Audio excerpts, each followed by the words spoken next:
I'm Jess, a 26-year-old nurse who's seen enough to know life ain't always a smooth ride. The day that rock band rolled into town was a break from the usual chaos. Their music was my escape, something my soul craved more than my next breath.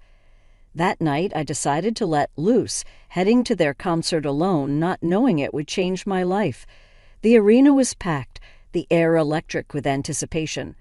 I wove through the crowd, finding a spot that felt like it was made just for me. That's when I bumped into him, literally. A tall guy with a mischievous smile wearing a band tee that looked like it had seen better days. "Hey, watch it," I snapped, more out of surprise than annoyance. "Sorry, didn't see you there," he replied, his grin widening. "You here alone?" "Yeah, and by the looks of it, so are you," I shot back, my defenses up. He laughed, a sound that seemed to cut through the pre-concert buzz. "Name's Tom, and yeah, I wouldn't miss this for the world. These guys are like the soundtrack to my life, Jess," I said, offering a hand grudgingly. His grip was firm, reassuring somehow. "Same here, grew up with their music." We chatted as if we'd known each other for years, not minutes. Tom had a way of making me laugh, really laugh, something I hadn't done in a while.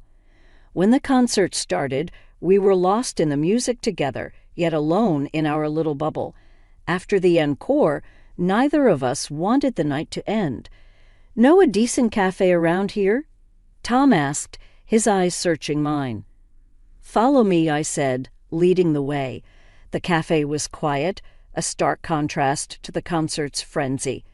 We found a secluded corner, our conversation flowing as easily as the coffee. "So, nurse, huh? Bet you got stories," Tom said, his voice a mix of curiosity and respect. "More than I can count. And what about you?" "What's your deal?" I asked, leaning in. "I work in it. Not as exciting as saving lives, but it pays the bills," he shrugged, a hint of humility in his eyes. We talked about everything and nothing, from our craziest dreams to our mundane daily gripes. It felt natural, easy. Before we knew it, hours had passed. "Should probably get going," Tom said reluctantly. "But I don't want this to be the last time we talk." "Me neither," I admitted, feeling a connection I couldn't quite explain. We exchanged phones, typing in our numbers with the promise of a call. As we said goodbye, I felt something shift inside me. Maybe it was the music, the night, or just Tom himself, but I walked away feeling lighter, my heart pounding in my chest. After a few months of dating Tom, the day came to meet his family, or more accurately, his mom. He'd been upfront about living with her, saying she was all he had in terms of family. I respected that. My own family was just my grandma, after all. Tom's place was modest, a cozy little house with a garden that looked like it needed a bit of love. "Mom's inside," he said, a hint of nervousness in his voice as we approached the door. It struck me then how important this was to him. And suddenly I was the one feeling jittery. The door swung open to reveal a woman in her late 50s, her hair a tangle of curls, eyes sharp as they landed on me. "So you're Jess," she said, her voice carrying a note that I couldn't quite place. Was it curiosity or suspicion? "Nice to meet you, Mrs. Johnson," I offered, extending a hand that she took after a brief hesitation. "Call me Linda," she said, leading us into the living room. The place was neat, filled with photos of Tom at various ages. It was clear he was the center of her world. We sat, and Linda wasted no time diving in. "Tom tells me you're a nurse. That's a hard job. You plan on doing that long?" I nodded, sensing where this was heading.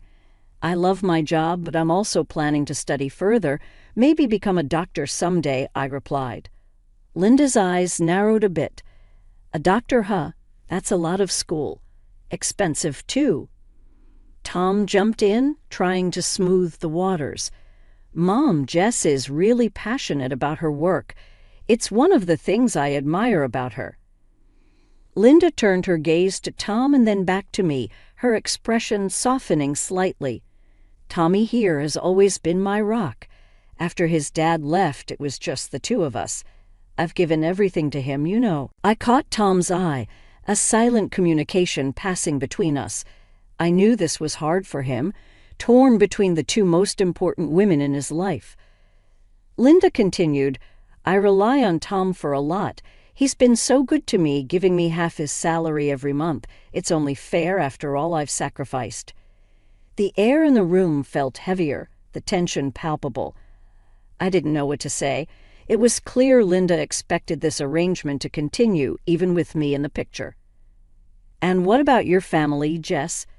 Linda's question snapped me back to the moment. "I was raised by my grandmother," I said, my voice steady. "My parents died when I was young. Grandma's all I have." Linda nodded, a strange satisfaction in her eyes. "Well, if you and Tom are serious, I'd expect you to contribute as well. $800 a month should cover it." I choked on the tea I'd been sipping. $800? Tom's hand found mine under the table, squeezing it gently. "We'll work something out, Mom. Jess and I are a team now." When Tom and I decided to tie the knot, we knew it wouldn't be a lavish affair, but nothing prepared me for the battle over our wedding plans. Linda had her own ideas about saving money, which basically meant cutting down our guest list to a handful and scrapping any unnecessary celebrations. I wanted simple, sure, but I also wanted some joy, some celebration of us. One evening, as we sat down with Linda to discuss the wedding plans, the tension was thicker than the coffee Tom had brewed. "So I was thinking," Linda began in that way that told you she wasn't just thinking, she was deciding. "Why waste money on a big venue when we have a perfectly good backyard?" Tom squeezed my hand under the table, a silent plea for patience. "Mom, Jess and I were hoping for a bit more, celebration, not just a backyard thing," Tom said. Linda's eyes narrowed, her lips pursing in that familiar line of disapproval. "And who's going to pay for this celebration, you two? With what money?" I took a deep breath, readying myself. "We've been saving, Linda, and it's not like we want something extravagant, just something a bit more special than the backyard." Linda scoffed. "Special? You think spending money you don't have on one day is special? You know what's special? Security, not starting your married life in debt." I could feel my patience wearing thin, but I held my ground. "We understand the value of money, Linda. We're not talking about going into debt, just a modest celebration at a small venue." Despite Linda's protests, we managed to reach a compromise of sorts: a small venue, close family and friends, and a strict budget. Linda insisted on overseeing the catering, claiming she could cut costs, which meant we ended up with a buffet that was more potluck than professional. On the day of our wedding, the venue looked, well, modest. My grandma, the one person from my family there, whispered to me as I readied myself, "This Linda, she's a piece of work, isn't she? Just remember, dear, you're marrying Tom, not his mother." The ceremony was short and sweet. Tom looked handsome, and when I walked down the aisle towards him, the look in his eyes told me we'd made the right choice. It was our moment, and even Linda couldn't tarnish that. At the reception, as guests mingled and the homemade buffet was served, Linda took it upon herself to remind everyone how much money we'd saved. "Just think what they can now put towards their future," she announced to a group of our friends who nodded politely, their expressions a mix of amusement and sympathy. Tom's best man, Mike, a childhood friend who knew the family dynamics all too well, leaned over to us with a grin. Hey, at least she didn't charge entry, right? I laughed, the tension of the past weeks melting away in the warmth of the moment. Tom wrapped an arm around my waist, pulling me close. "We did it, Jess. Despite everything, we did it." "Yeah," I agreed, leaning my head against his shoulder. "Now we start our lives together, just us and Linda," Tom added with a wry smile, earning him a playful jab in the ribs from me. Settling into married life with Tom was like navigating a boat on choppy waters. Our tiny rented apartment became our haven, a place where we planned to build our future together. But the shadow of financial strain loomed large over us, darkening even our brightest moments.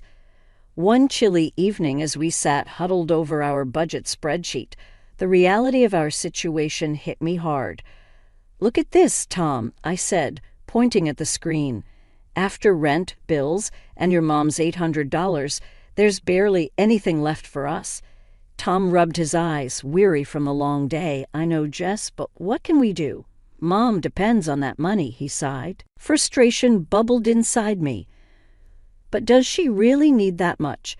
We're barely scraping by as it is, and we've been putting off so many things like fixing the car and even thinking about a down payment for a house. Tom's expression hardened, a defensive edge creeping into his voice. "Jess, we've been over this. My mom raised me by herself. It's my duty to take care of her."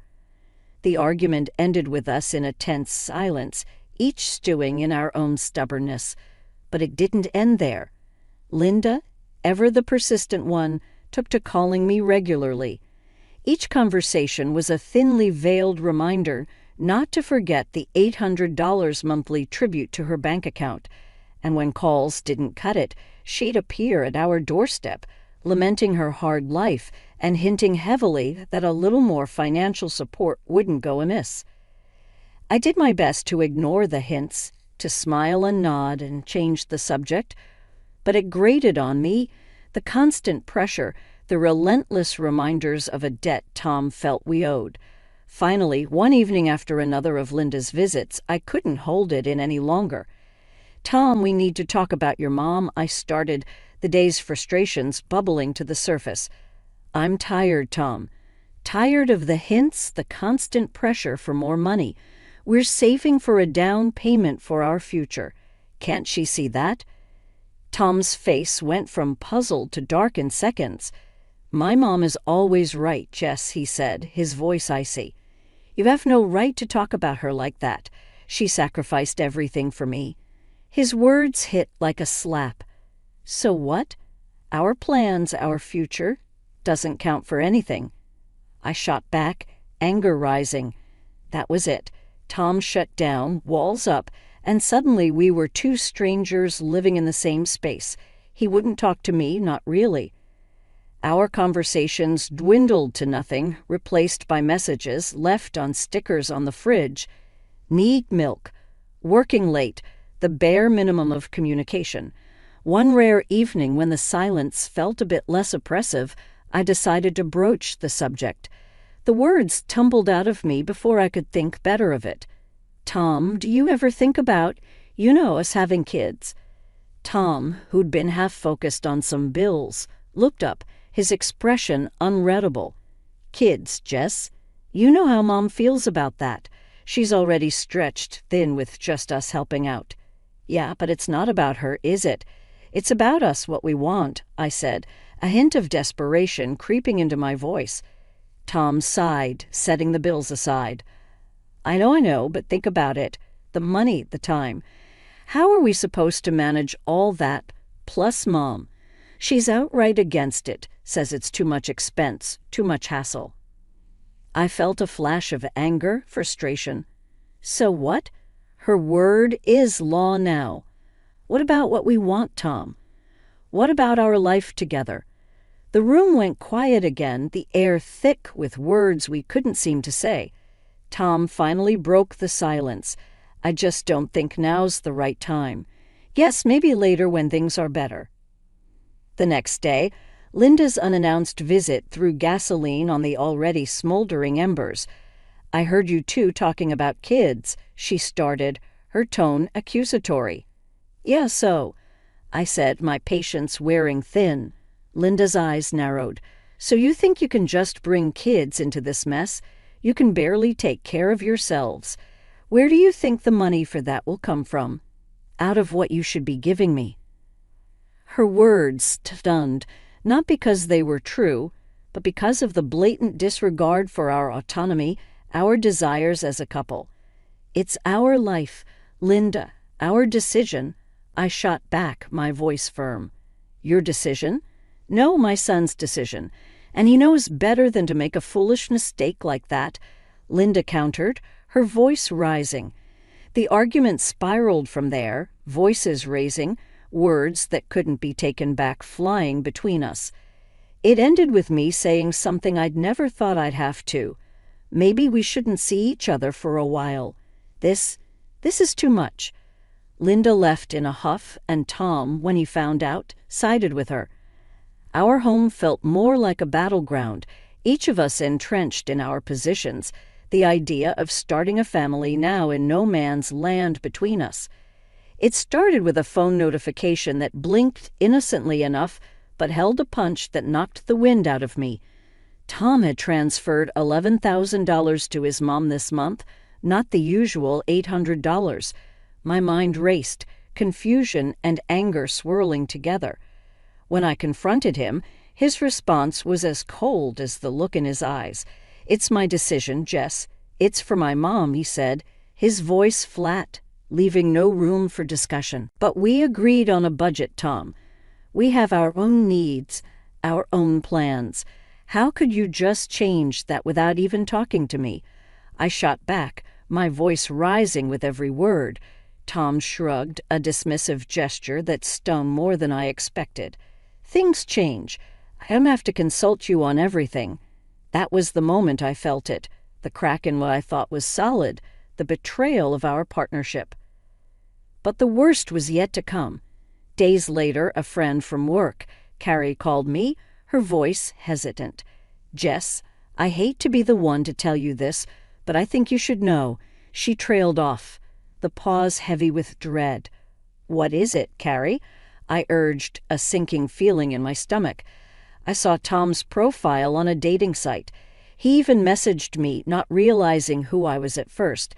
"I'm so sorry," she finished, her voice a mix of sympathy and discomfort. My world stopped. The air left my lungs in a rush and I felt dizzy. "Are you sure?" I managed to whisper, clinging to a thread of hope that it was all a mistake. "Yes, I'm sure. I can send you the screenshots if you want," Carrie offered, and true to her word.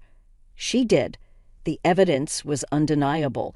There was Tom's picture, his profile, and the messages he'd sent, flirting, suggesting they meet up. The betrayal cut deep, a wound I wasn't sure could ever heal. When Tom came home that night, I was waiting, the screenshots glowing accusingly on my tablet. His reaction was one of shock, then anger, not at being caught, but at being confronted. "What, you're spying on me now? Invading my privacy?" He exploded, the audacity of his anger almost laughable. "Spare me, Tom. How long? How long have you been doing this?" I demanded, my voice shaking with emotion. Tom's anger fizzled out, replaced by a resignation that was somehow worse. "I don't know, Jess. A while, I guess. I needed something else, something more than me, more than us," he said, the reality settling in like a stone in my stomach. "Yeah, I guess so," he admitted, and with those words, the last of my hope evaporated. "I want a divorce," I said, the words tasting bitter on my tongue. Tom looked at me, then really looked at me, and for a moment I saw a flicker of the man I married. But it was gone as quickly as it came, replaced by a cold indifference. "Fine," he said simply, "if that's what you want." The divorce proceedings were quick, devoid of the messy entanglements that come with shared assets or children. I moved back to my grandmother's house, the only place that still felt like home, carrying with me the pain of betrayal, but also a sense of relief. 3 months post-divorce, and life had started to settle into a new kind of normal, or as normal as it could get without Tom and his mom, Linda, in the picture. That is until my world got rocked again, but this time by loss. My grandmother passed away, leaving behind a void no one could fill. Along with the heartache came a surprise. She left me her house and a hefty sum of $800,000. Just when I thought things couldn't get any more surreal, Linda showed up at my doorstep, bursting with a kind of frantic excitement that felt out of place given the recent funeral. "Jess, darling, I heard about your inheritance. What a blessing," Linda gushed, not wasting a second on pleasantries. "Divorced. But Tom never said. Why would he hide that? Maybe because he didn't want to crawl back to Mommy's house, or maybe he thought you'd cut him off financially." I shrugged, the absurdity of the situation not lost on me. Linda fumbled for her phone, dialing Tom in a frenzy. The conversation was short and heated, her voice rising with every word until she finally hung up, her face pale. He said it's true. Said he didn't tell me because he wanted to maintain independence. Independence. Now he tells me this when we could have been rich. Linda exclaimed. "It's time for you to go," I said, my patience wearing thin. She stood defeated, but then with a last-ditch effort, she turned to me. "Jess, can't you reconsider for the sake of the family? Tom made a mistake, but surely." I cut her off with another round of laughter. "Linda, there is no family, not between me and Tom. And after everything, you really think I'd go back to him? Please leave." One morning, as I sat in the kitchen with a cup of coffee, the sun casting gentle patterns on the table, there was a knock at the door. Hesitant, I approached, half expecting Linda or worse, Tom to be on the other side. Instead, I found an old friend from nursing school, Maya, her face bright with a smile that was both comforting and contagious. "I heard about your grandma, Jess. I'm so sorry. And then I heard about, well, everything else," Maya said, stepping inside as I waved her in. We sat down, and over coffee we caught up on life, on the turns mine had taken and on her adventures since we last spoke. I stared at her incredulous. "Linda, what are you doing here?" She brushed past me into the house as if we were still family. "Now that you've come into this money, you can surely afford to help me out a bit more. Not just the usual $1,000, but maybe double that. And oh, a small gift wouldn't hurt. Something nice. Expensive," she said, her words like a slap in the face, each one more absurd than the last. But it was her next statement that really threw me. "And since you're so well off now, I suppose it's okay for you to have a baby with Tom. I mean, with this kind of money, why not?" I couldn't help it. Laughter bubbled up from within me, loud and uncontrollable. Linda looked at me as if I'd lost my mind. "Linda, you do know Tom and I are divorced, right? 3 months ago. Your son and I are done," I said, the look on her face priceless, a mix of shock, disbelief, and something that looked suspiciously like panic. "Divorced. But Tom never said. Why would he hide that? Maybe because he didn't want to crawl back to Mommy's house, or maybe he thought you'd cut him off financially." I shrugged, the absurdity of the situation not lost on me. Linda fumbled for her phone, dialing Tom in a frenzy. The conversation was short and heated, her voice rising with every word until she finally hung up, her face pale. He said it's true. Said he didn't tell me because he wanted to maintain independence. Independence. Now he tells me this when we could have been rich. Linda exclaimed. "It's time for you to go," I said, my patience wearing thin. She stood defeated, but then with a last-ditch effort she turned to me.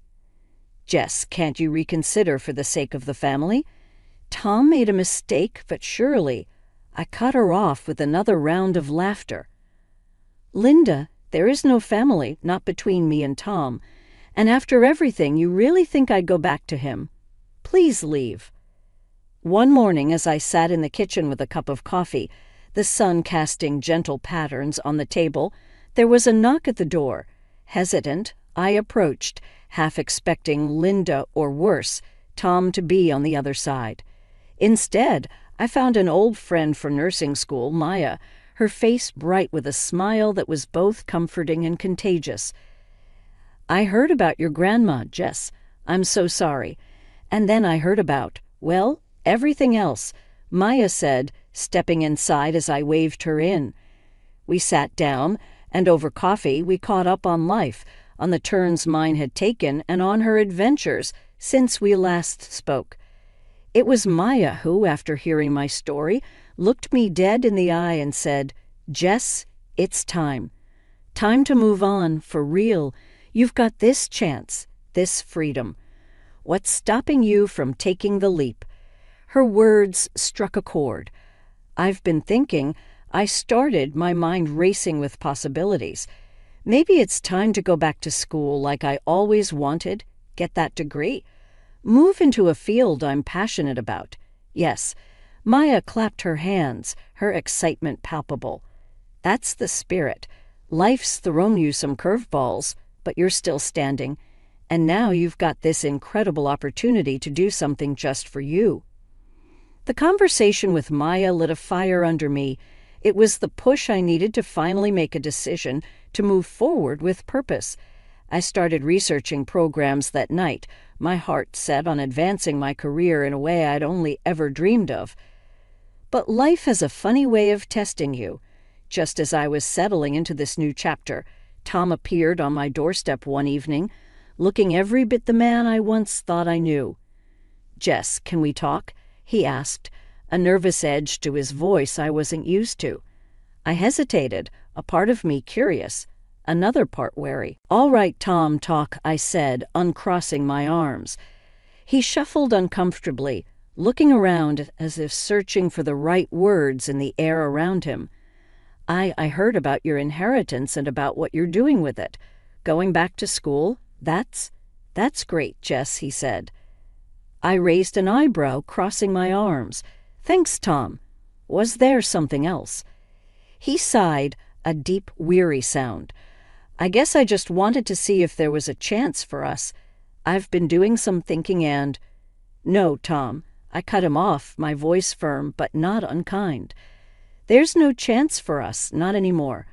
I've moved on, really moved on, and you should too." As he turned to leave, I felt a weight lift, a final closure on a chapter that had dragged on too long. In the days that followed, I found myself more focused, more determined. I was building a life on my own terms, free from the expectations and disappointments of the past. My studies gave me a sense of direction, and my grandmother's inheritance allowed me the freedom to pursue my dreams without restraint.